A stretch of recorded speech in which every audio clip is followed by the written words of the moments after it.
হাওয়াই দ্বীপের বিখ্যাত কিলাউয়া আগ্নেয়গিরি হঠাৎ করেই নতুন করে জেগে ওঠে। মাটি ফুঁড়ে দাউ দাউ করে বেরিয়ে আসতে শুরু করলো আগুনের মতো লাল টকটকে লাভা।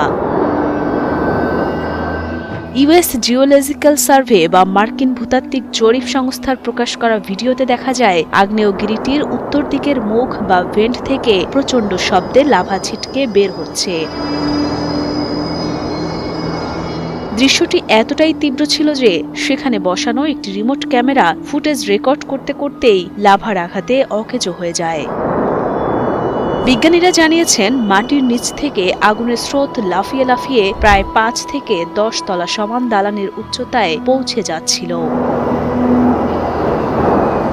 প্রকৃতির এক অদ্ভুত ভয়ঙ্কর সুন্দর দৃশ্যটি দেখা যায় গত ৬ ডিসেম্বর শনিবার হাওয়াই ভলকানোস ন্যাশনাল পার্কের ভেতরে অবস্থিত হালে মাউ মাউ জ্বালামুখে। পার্কের এই অংশটি সাধারণ মানুষের জন্য বন্ধ রাখা হয়েছে, তাই বড় কোনো বিপদের আশঙ্কা নেই। তবে আগ্নেয়গিরির গর্জন আর মাটির কম্পন ঠিকই টের পাওয়া গেছে।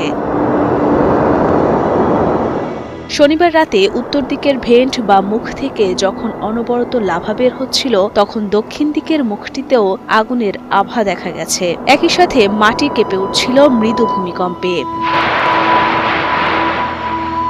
২০২৪ সালের ২৩ ডিসেম্বর থেকে এই কিলাউয়া আগ্নেয়গিরিটি থেমে থেমেই অগ্নিপাত ঘটাচ্ছে। এটি বিশ্বের সবচেয়ে সক্রিয় আগ্নেয়গিরিগুলোর মধ্যে একটি, তাই বিজ্ঞানীরা সবসময় এর ওপর নজর রাখেন।